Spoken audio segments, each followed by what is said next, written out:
Muy buenas noches.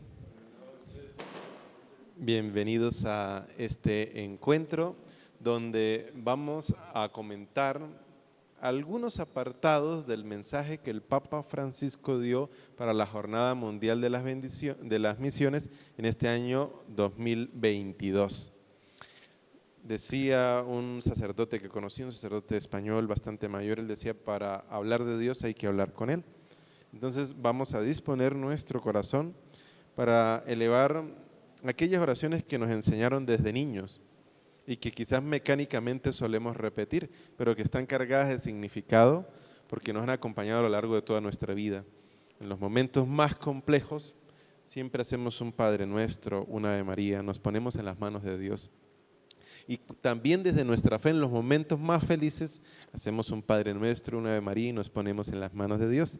Así que la oración está cargada no solo con el mensaje que contiene, sino con nuestra propia historia de vida. El símbolo de la oración que aprendimos cuando niño se convierte en algo que dice no solo de parte de Dios, sino algo de parte nuestra, una vida entregada a Dios. En algunos casos más, en otros menos, pero entregada a Dios a través de estas devociones que desde niño nos enseñaron. Entonces les pido cerrar un momentito los ojos y ahí juntar las manos con aquella devoción que un día nuestras madres nos enseñaron a hacer las primeras oraciones y decir el Padre nuestro, que estás en el cielo, santificado sea tu nombre, venga a nosotros tu reino. Hágase tu voluntad en la tierra como en el cielo. Danos hoy nuestro pan de cada día. Perdona nuestras ofensas, como también nosotros perdonamos a los que nos ofenden. No nos dejes caer en la tentación y líbranos del mal. Amén. Y a María Santísima le decimos, Dios te salve María, llena eres de gracia, el Señor es contigo. Bendita tú eres entre todas las mujeres, y bendito sea el fruto de tu vientre, Jesús. Santa María, Madre de Dios, ruega por nosotros pecadores, ahora y en la hora de nuestra muerte. Amén. En el nombre del Padre, y del Hijo, y del Espíritu Santo. Amén. Vamos a hablar sobre la misión de la Iglesia y por lo tanto nuestra misión. Pero antes quiero que con el que está al lado hable qué entiende por misión. ¿Sí? ¿Qué entiende por misión? Y tomamos unos 2-3 minutos para este pequeño ejercicio y luego compartimos qué entendemos por misión. ¿Sí? Cuando hablamos de misión, ¿en qué pienso? ¿O qué creo que es la misión? ¿Quién es un misionero? ¿Qué es la misión? ¿Y quién es un misionero? ¿Sí? 2-3 minutos.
Muy bien, vamos, le pido a Samuel que nos acerque el micrófono y vamos a hacer algo, como somos poquitos, cada quien va a decir una palabra, ¿sí?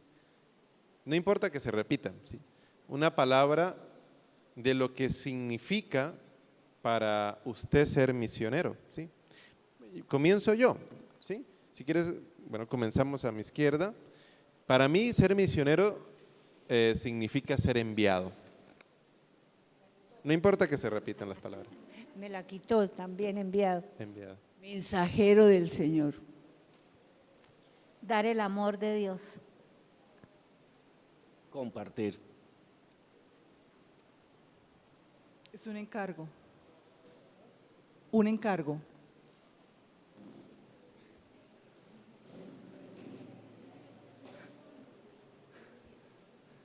Me confían algo que tiene que ver mucho con eso que yo creo que y estamos diciendo aquí que requiere que nos preparemos, que nos encontremos. Entonces, bueno, digamos que un encargo también.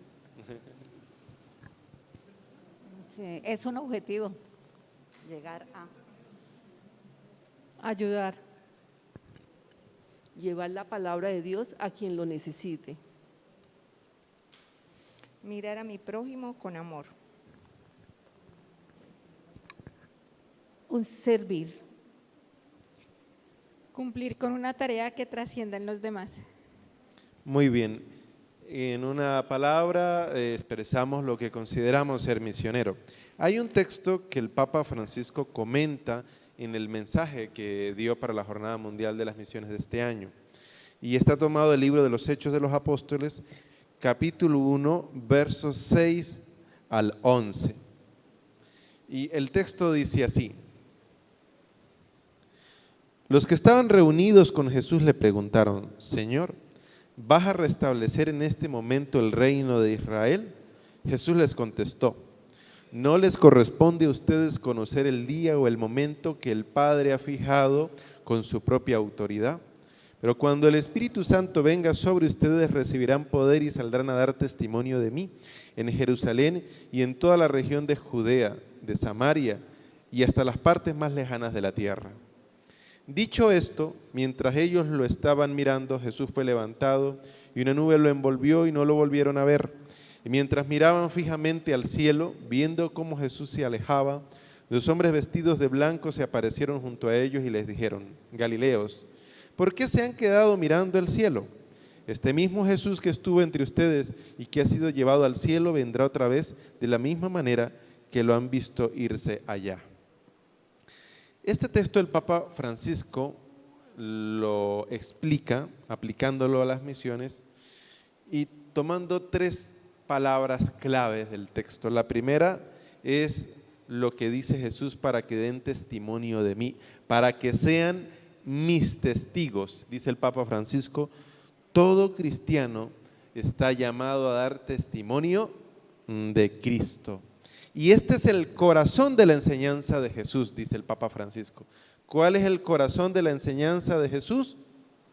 Que sus discípulos son sus testigos. ¿Dónde? Allí donde se encuentren, allí donde estén. ¿Qué es un testigo?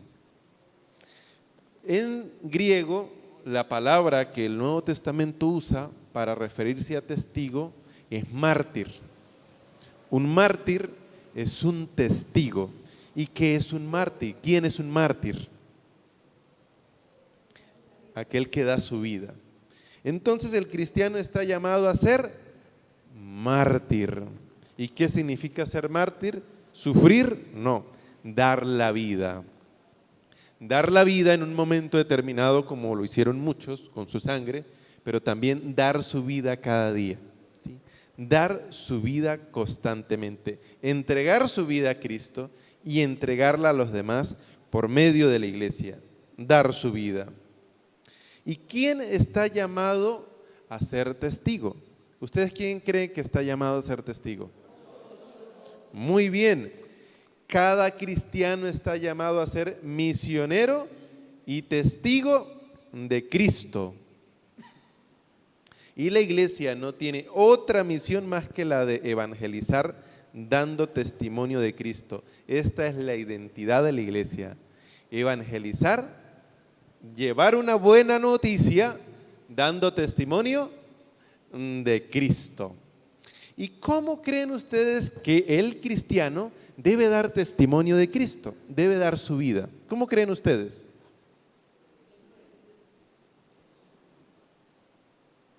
El ejemplo de vida, ¿qué más? Sirviendo.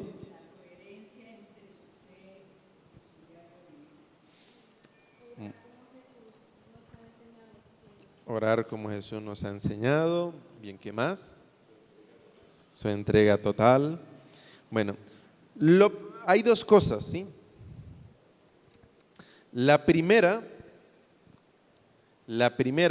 dice el Papa Francisco, el primer modo en cómo el cristiano da su vida es el siguiente: todo bautizado está llamado a la misión en la iglesia y bajo el mandato de la iglesia. Y aquí hay dos preposiciones claves. Misión en, ¿dónde? En la iglesia. Dentro de la iglesia, ¿sí? Dentro de la iglesia. Ningún cristiano puede dar testimonio de Cristo fuera de la iglesia. ¿Y quién es la iglesia? La comunidad. Ningún cristiano puede ir fuera de la comunidad. No tiene sentido y no se puede ser testigo de Cristo rechazando a los hermanos y rechazando al resto del cuerpo que es la iglesia. No se puede. En la iglesia tiene una dimensión comunitaria eclesial. Somos misioneros con otros. Entonces, aquella persona que quiera ir por su lado y se aparta de la comunidad, no puede dar testimonio de Cristo. Así.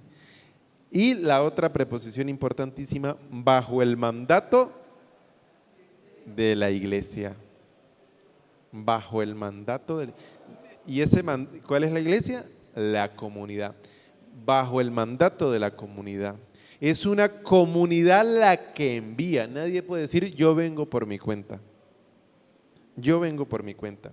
¿Qué significa en la iglesia? En primer lugar, una relación comunitaria, pero también una relación doctrinal. ¿Sí? Una relación doctrinal. Yo no puedo ir aparte con mis ideas, sino con las ideas que me hacen estar en comunión con Cristo y con la iglesia. ¿Y esto es un invento del Papa Francisco? No. Esto es tan antiguo como la iglesia. ¿Sí? Los apóstoles impusieron las manos sobre Pablo y Bernabé, la primera comunidad, y los enviaron a misionar. Pablo y Bernabé en el libro de los Hechos de los Apóstoles salen a misionar porque la iglesia los envía, no por cuenta propia. ¿Sí? Pablo VI, hace ya más de 40 años, en un documento, una exhortación apostólica que se llama la Evangelii Nuntiandi, dirá lo siguiente: evangelizar no es para nadie un acto individual y aislado. No es que alguien se levantó un día, agarró la Biblia y se paró en el semáforo a predicar. No, eso lo hacen los hermanos protestantes, nosotros no lo hacemos. ¿Sí? Lo hacemos en comunión con la iglesia. Sino profundamente eclesial. Cuando el más humilde predicador, esto lo decía el Papa Pablo VI, el beato Pablo VI, catequista o pastor, en el lugar más apartado predica el evangelio, reúne su pequeña comunidad o administra un sacramento aun cuando se encuentre solo, ejerce un acto de iglesia. Y su gesto se enlaza mediante relaciones institucionales, ciertamente, pero también mediante vínculos invisibles y raíces escondidas del orden de la gracia a la actividad evangelizadora de toda la iglesia. Por eso Jesús envió a sus discípulos de dos en dos. Jesús nunca envió a sus discípulos solos, ni nunca fue solo, porque a donde iba Él, iban sus discípulos. Nunca fue solo. Jesús, el misionero más importante, el principal misionero, nunca fue solo. Por eso la presencia de una comunidad, aunque sea pequeñita, es importante para llevar a cabo la misión de la iglesia. En la iglesia y bajo la guía y el acompañamiento de la iglesia. El segundo aspecto de realizar la misión como testigos del Evangelio de Cristo, ¿sí?, la buena noticia siendo sus testigos, es vivir nuestra vida personal en clave de misión. Todos somos misioneros. Recuerdo que cuando era seminarista, había muchos sacerdotes que estaban en crisis porque con su vejez pues se les apartaba de las actividades pastorales que ya no podían llevar a cabo y sentían que ya no eran misioneros, se sentían morir. Entonces había una expresión muy común más o menos, era esta, es decir, me quitan la misión, ya no me quitan la vida, la razón de vivir. Entonces el superior general de los redentoristas mandó una serie de cartitas, documentos, y lo que fundamentalmente decían, un redentorista es misionero por ser redentorista, no por la función que desempeña. Y esto lo podemos aplicar a un bautizado. Un bautizado es misionero y testigo de Cristo por ser bautizado, no por la función que desempeña. Si está en una cama postrado y no puede hablar, ese es un misionero. Si está en una escuela dando clases, es un misionero. Si está en una oficina, es una misionera.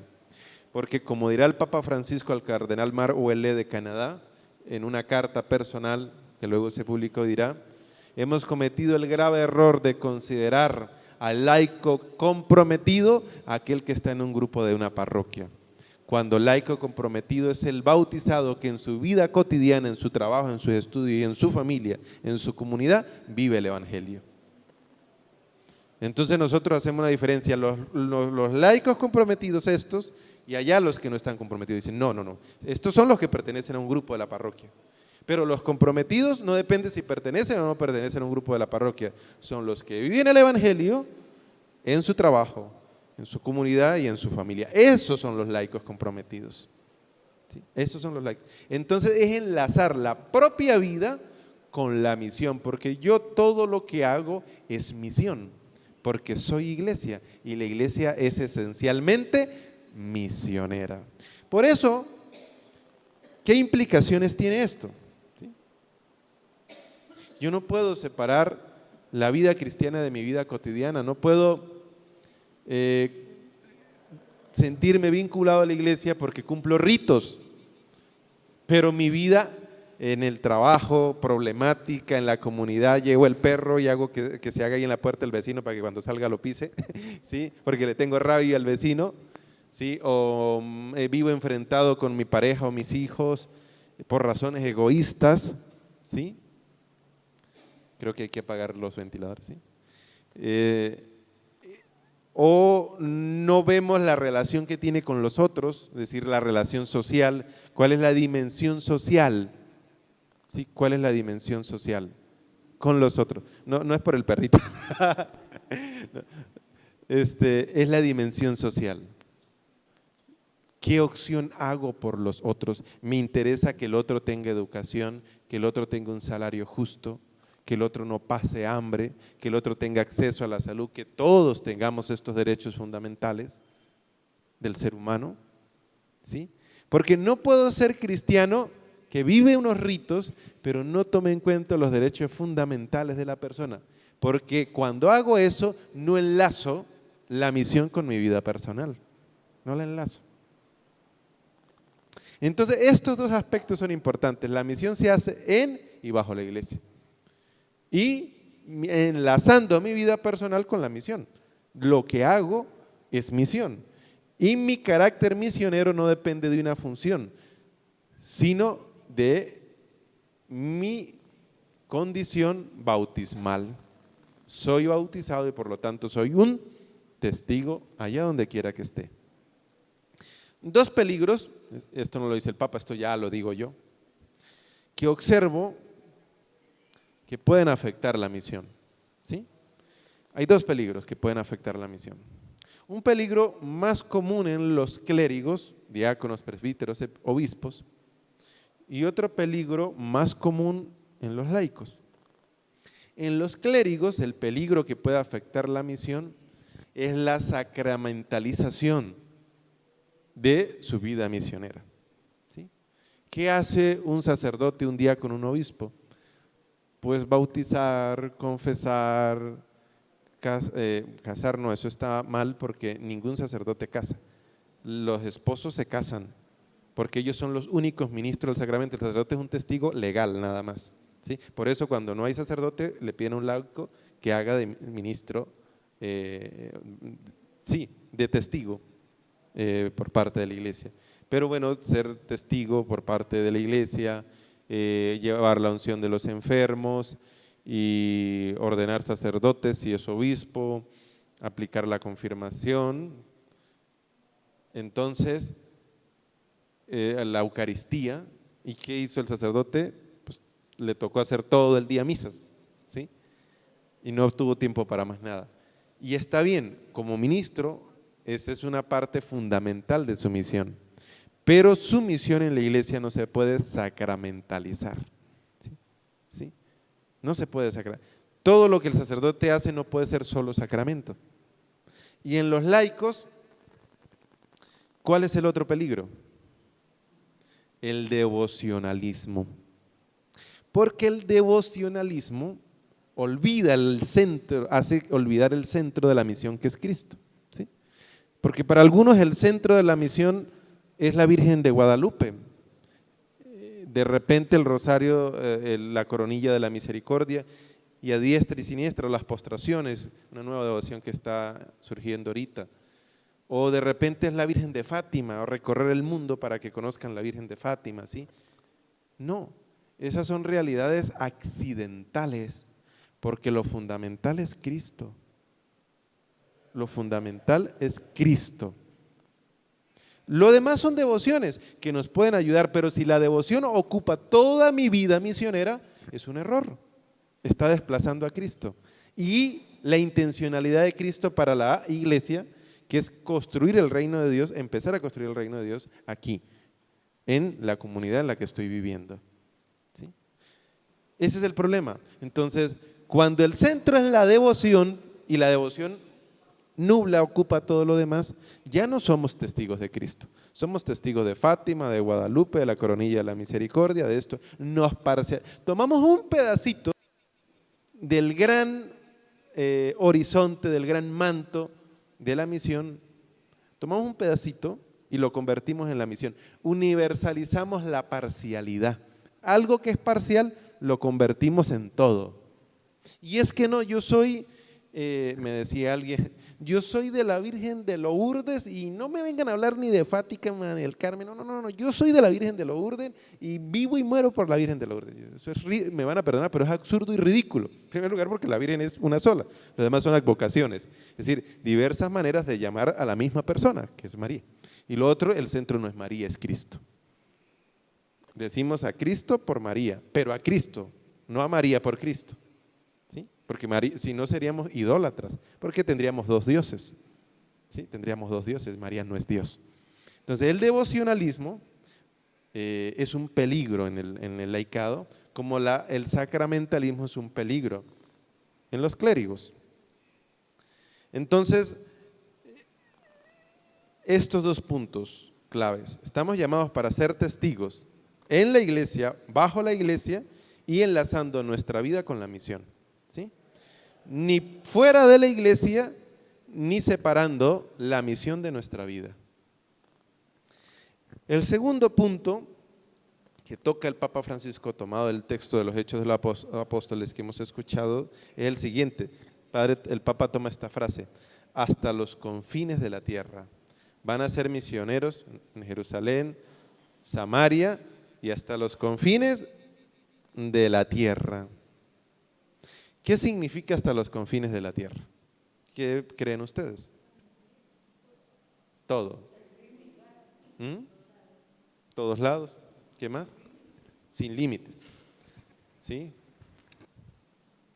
hasta los confines de la tierra.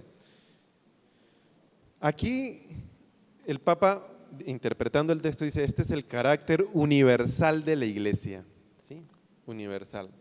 La iglesia es universal, universal. Una comunidad universal. ¿Qué significa católico? Cuando en el antiguo imperio romano, que hablaban latín, decían esto es universal, decían esto es católico. De manera que católico es sinónimo, o mejor dicho, es la transliteración de universal en latín al castellano. Si traducimos, somos la iglesia universal. ¿Qué significa universal?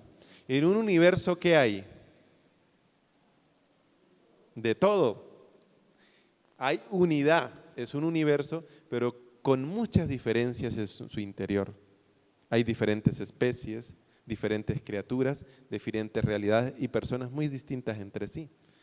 Entonces, ¿lo distinto hace que el universo sea peor? No. Lo distinto hace que el universo sea universo. Por lo tanto, si hay diferencia en la iglesia, ¿eso está mal o está bien? No, eso está bien, porque es un universo y en lo universo hay diferencia. Muchos quieren aplicar la uniformidad, no la unidad. ¿Qué es uniformidad? Está en el colegio a todos los uniforma, ¿verdad? Todos por igual. Eso en la iglesia no se puede aplicar. Todos no podemos pensar igual. Tenemos distintas maneras de ser.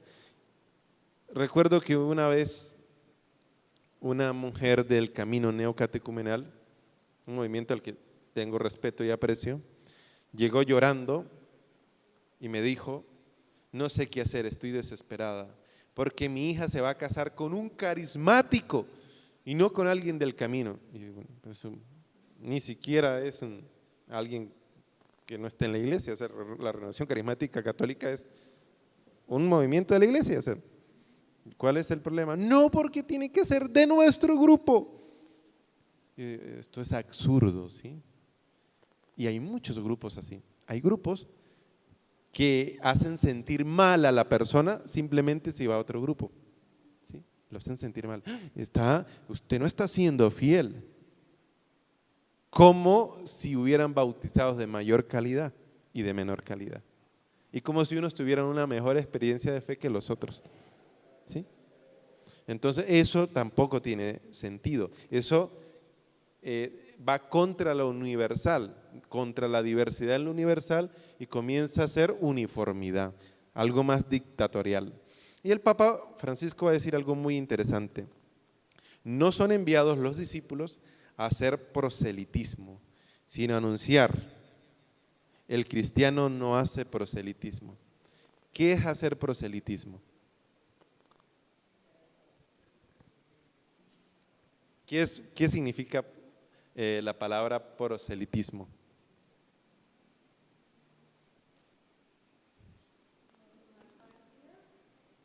Proselitismo es buscar que otros entren a mi organización, formen parte de mi, es decir, convertir a la gente, convertirlos. Usando mal el término conversión, porque conversión significa metanoia en griego, es cambio de vida.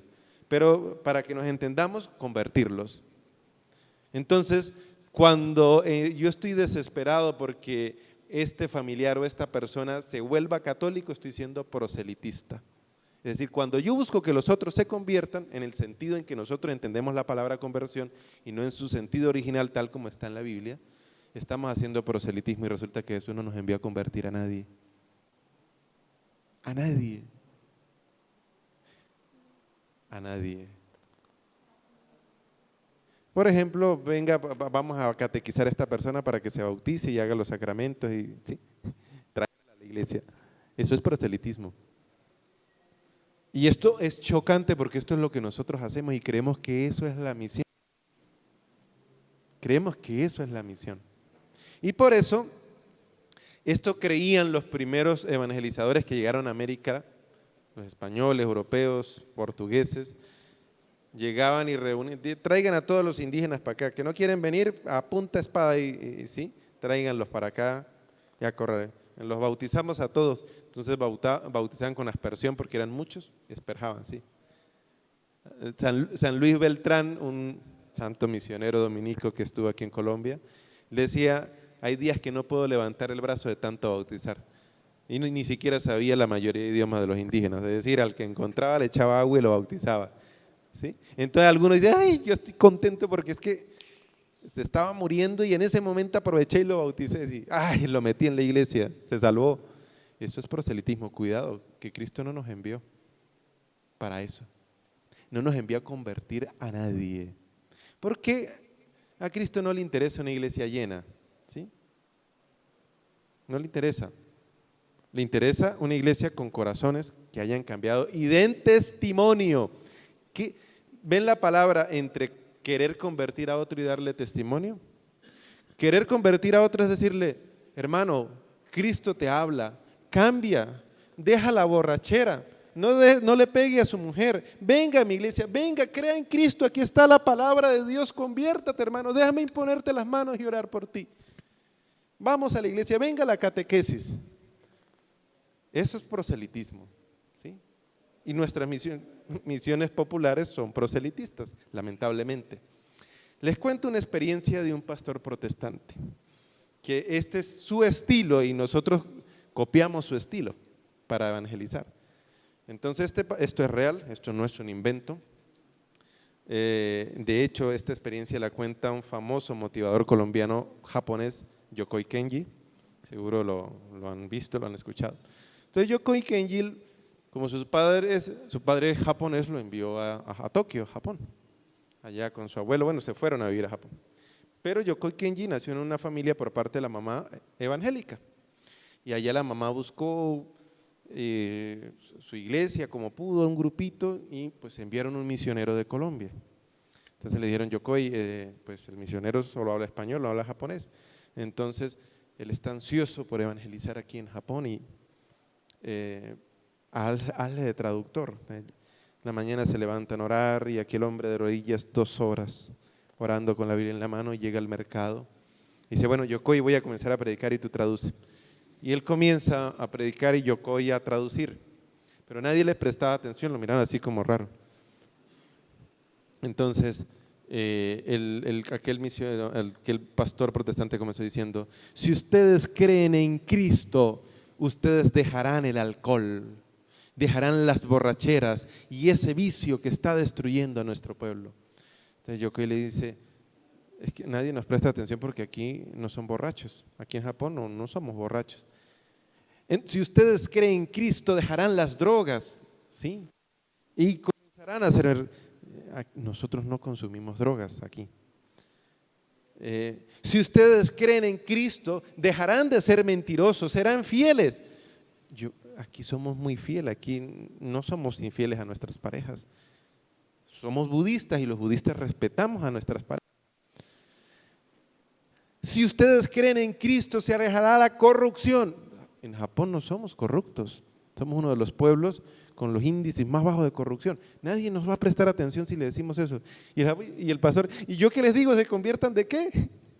Porque entendimos, porque nuestro gancho para que la gente se convierta es, usted va a mejorar su vida.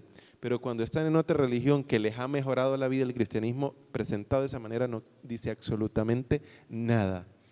Y el pobre hombre quedó con las tablas en la cabeza porque su estilo de evangelizar y convertir a las personas en otro país distinto al suyo no tenía sentido. Solo es suficiente salir de nuestro lugar para darnos cuenta que esa manera de evangelizar, no. Y entonces, ¿quiere decir que el evangelio no tiene sentido en Japón? ¿Cómo evangelizar? Resulta que, bueno, Yokoi también estaba acomodando sus pasos ahí como misionero y entonces llega una mujer colombiana también casada con un japonés budista que de esta iglesia le dice, yo quiero que hables con mi marido porque mi marido es budista y tiene sus dioses ahí y yo no sé qué hacer. Entonces Yokoi llega y ella esperaba, dice, ahora sí, va a venir y va a orar por él. Entonces Yokoi llega y el hombre está jugando, ¿sí?, con videojuegos. Y Yokoi conocía el juego y le dice, ¿conoces este juego? Sí, ¿quieres jugar conmigo? Pues agarró la consola y jugaron. Ahí duraron como 3 horas. Entonces todos los domingos Yokoi iba a jugar 3, 4 horas con este señor y la mujer se arrancaba los pelos de la cabeza porque el misionero no hacía nada para anunciarle a Cristo.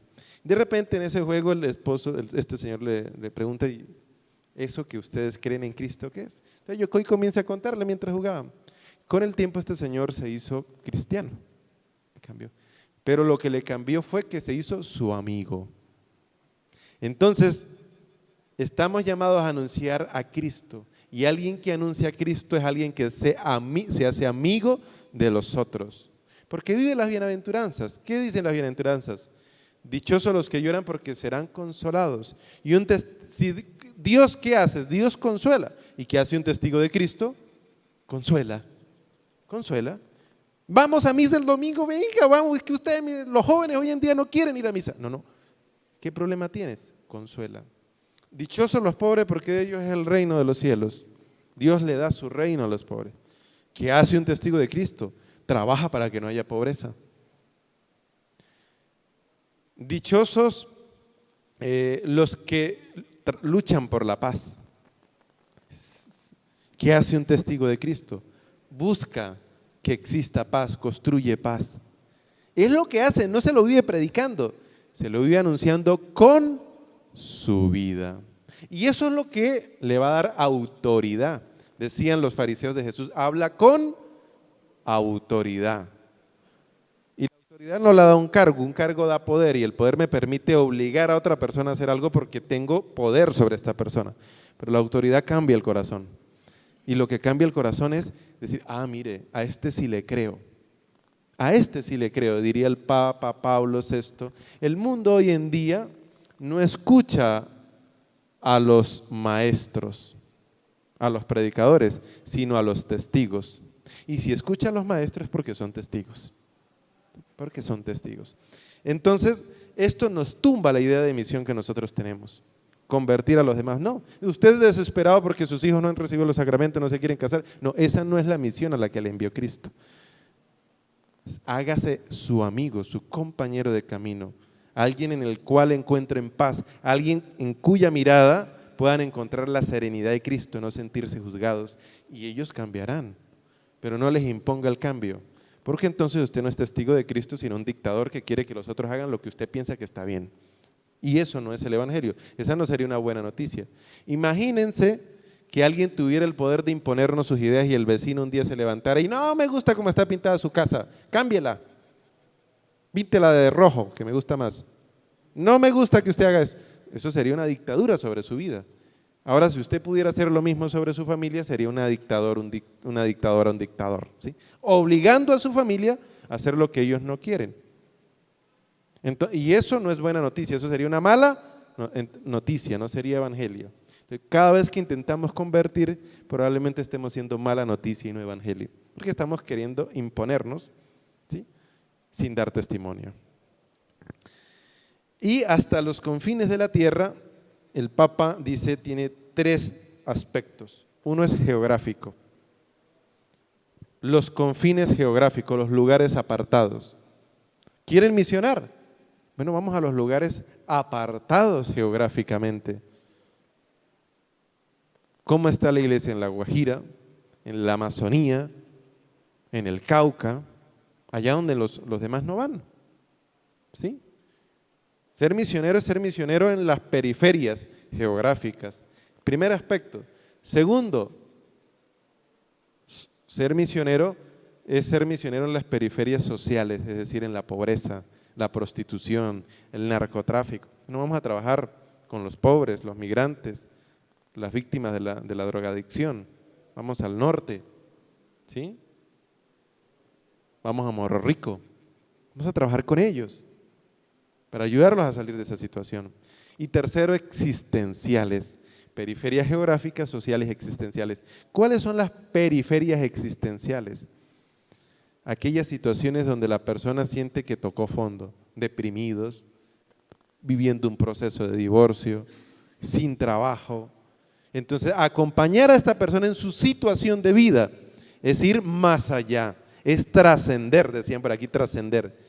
¿Quién es el que trasciende? El que va al límite geográfico, allá donde los otros no llegan. El que va al límite social, allá con aquellos otros que nadie quiere ir, y el que va al límite existencial, aquel que acompaña en estos aspectos de la vida donde no quieren acompañar. Qué bravo es acompañar a una persona deprimida, que está sin trabajo, pasando por un divorcio, con un familiar preso, o una enfermedad terminal. Las periferias son de 3 tipos, ¿cuáles? Geográficas, sociales y existenciales. No podemos geográfica, vamos a las sociales.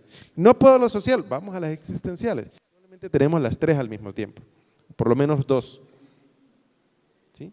¿Cómo trabajamos desde esas 3 periferias?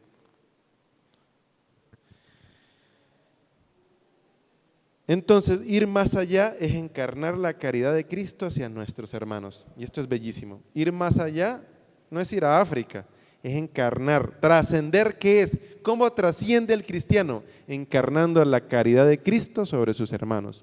Así como Cristo se sentó a comer con los pecadores, yo me siento a comer también. No para darles un sermón, sino para hacerme su amigo, aquel que consuela y acompaña. Y el último apartado, la última frase que toma el Papa Francisco para comentar es la siguiente: el Espíritu Santo vendrá sobre ustedes y recibirán su fuerza.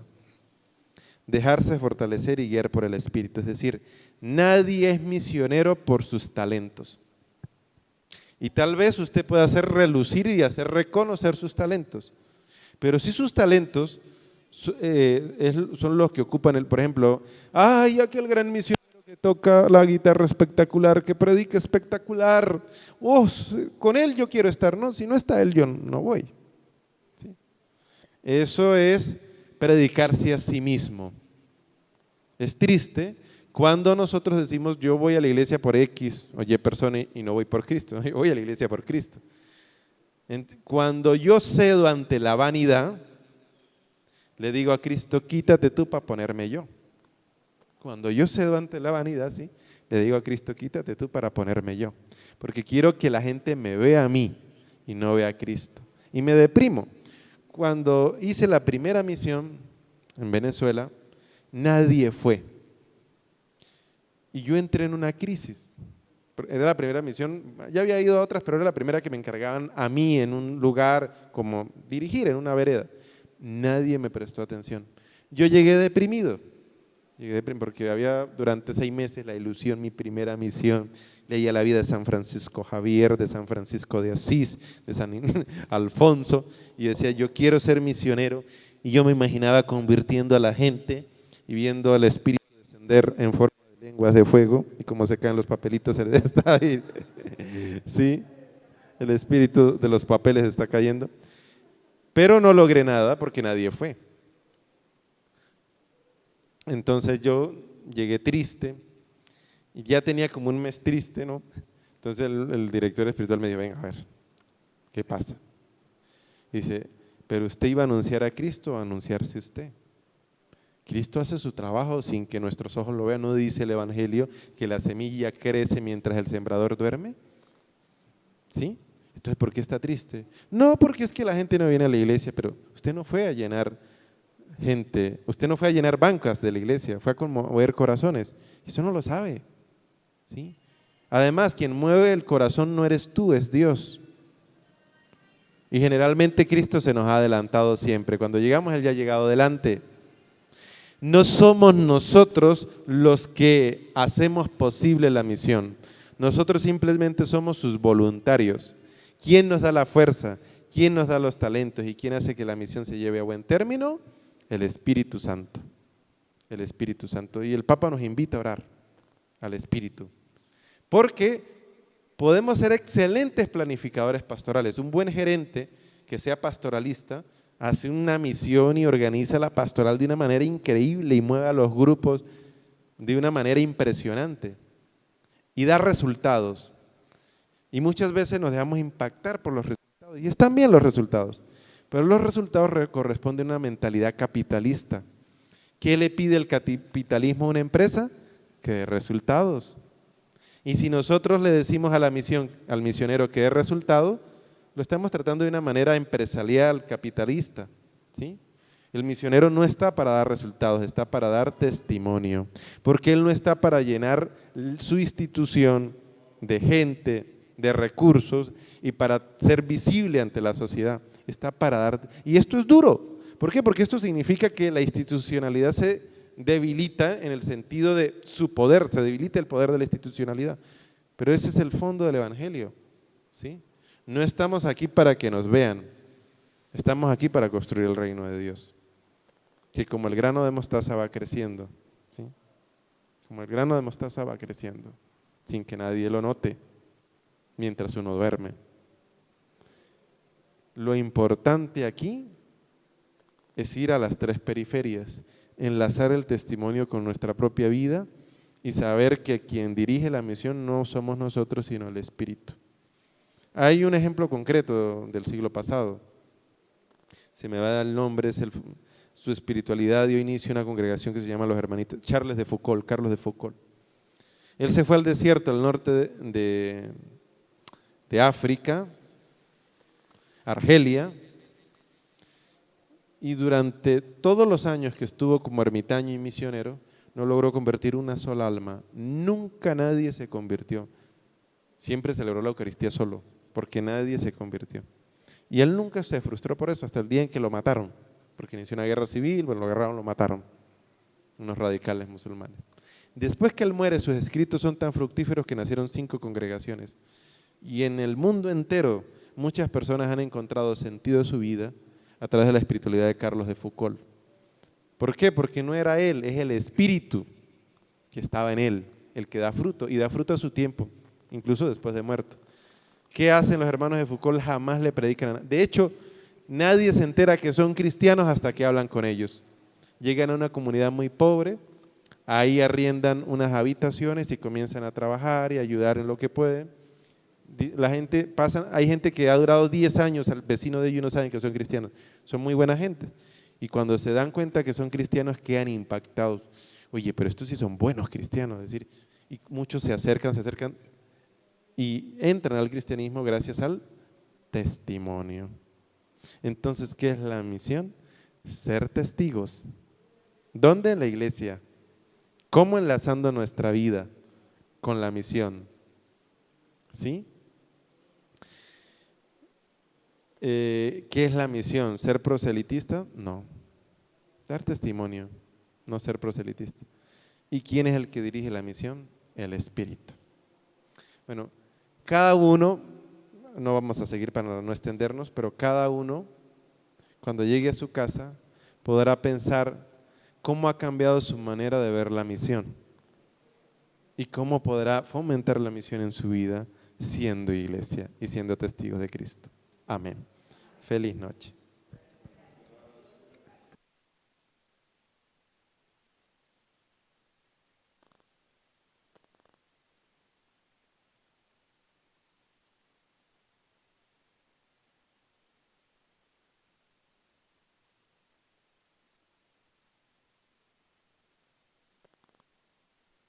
Seguro hay alguna pregunta, algún Sí. comentario, entonces Sí. vamos. Si alguien tiene alguna pregunta antes de irnos, con mucho Un gusto levanta comentario. la mano, le damos el micrófono.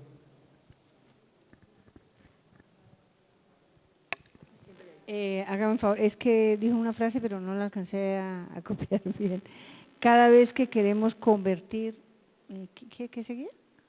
Cada vez que yo quiero que otro entre a la iglesia, estoy falseando la misión. Porque mi misión no es meterlo a la iglesia, aumentar la membresía, que en el acta de bautismo haya más católicos. No, en el libro de bautismo haya más católicos. Mi misión es ser con esa persona tal como lo fue Cristo. Alguien que acompaña, que camina, que fue su amigo, que perdona. Y ahí el otro se sentirá interpelado y querrá caminar conmigo, hacerse compañero de camino, entrar a esta comunidad. Pero cuando yo quiero llegar y mi misión fundamental es que usted entre aquí, yo no le doy testimonio. Yo estoy buscando que usted se case por la iglesia, que usted se bautice, que usted haga la primera comunión. Por eso fracasamos, con los niños hemos fracasado de principio a fin. Porque ¿qué hacen los padres? Usted hace la primera comunión y la va a hacer. Eso es un fracaso, es una mentira. Los niños no sacan nada. Se reciben la primera comunión y no vuelven. Vendrán mientras usted lo arrastre a la iglesia y no le quedará nada. Solo la experiencia de ir a un lugar arrastrado por papá y mamá. Porque papá y mamá le dijeron que estaban obligados a hacer la primera comunión, pero papá y mamá siempre fueron violentos en la casa. Papá y mamá siempre se mentían. Papá y mamá hablaban siempre mal de los vecinos. Papá y mamá nunca dieron testimonio, nunca los vieron orando. Entonces papá y mamá eran unos tiranos que nos obligaron a estar en una iglesia tirana como la iglesia católica, a hacer unas cosas que yo no quise. A mí me bautizaron cuando yo no lo pedí, me llevaron a hacer la comunión sin mi consentimiento y aún ya de grande mamá me dice que me tengo que casar por la iglesia, ¿sí? Porque mamá y papá han sido unos tiranos que no nos dieron testimonio de Cristo, nos obligaron a pertenecer a una iglesia, pero nunca nos mostraron a Cristo con su vida. ¿Y qué nos dice hoy el Papa? No nos dice, nos lo recuerda. Usted no tiene que imponer, usted dé testimonio como Cristo hizo, porque Cristo a nadie le dijo, tienes que formar parte de mi grupo, porque si no, no. De hecho, al endemoniado de Gerasa ni siquiera le permitió seguirlo. No, quédate ahí en tu comunidad, sé testigo del amor de Dios. Lo que le dijo el Papa a un joven que le preguntó qué hacía para convertir a su amigo. Dijo, no haga nada. Con su testimonio, con su ejemplo de vida. No haga nada. Si yo hago algo para convertir al otro es proselitismo, porque cuando yo quiero que el otro venga me impongo, anulo al otro. Imagínate que los otros hicieran lo mismo contigo, el budista, el musulmán, el protestante. Usted se siente mal. Nos sentimos mal cuando los testigos de Jehová nos tocan la puerta, ¿sí? Y es ofensivo y al otro día, y al otro día, y al otro día, y qué molestia.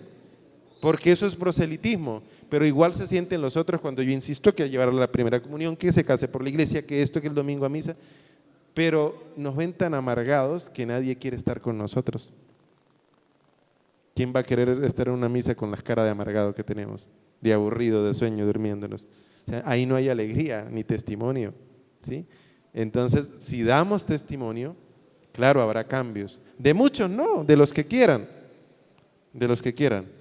Pero si intentamos imponernos, entonces no seremos buena noticia, no seremos evangelio, sino mala noticia. Dijo unos chicos, empecemos a rezar porque mi mamá se ve para misa. Porque cuando llegue va a llegar bravísima. Una vez Juan Pablo II dijo, jóvenes, no le tengan miedo a la iglesia. Y un teólogo le contestó, dice, no, los jóvenes, jóvenes, no le tengan miedo a Cristo. Y un teólogo le contestó, los jóvenes nunca le han tenido miedo a Cristo, le tienen miedo a la iglesia. ¿Sí? A Cristo no.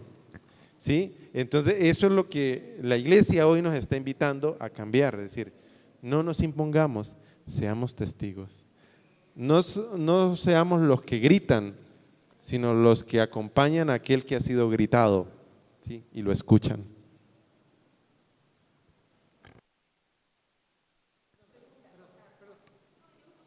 Es que no le escuchamos bien. Yo casi no le escucho aquí, y estoy cerquita.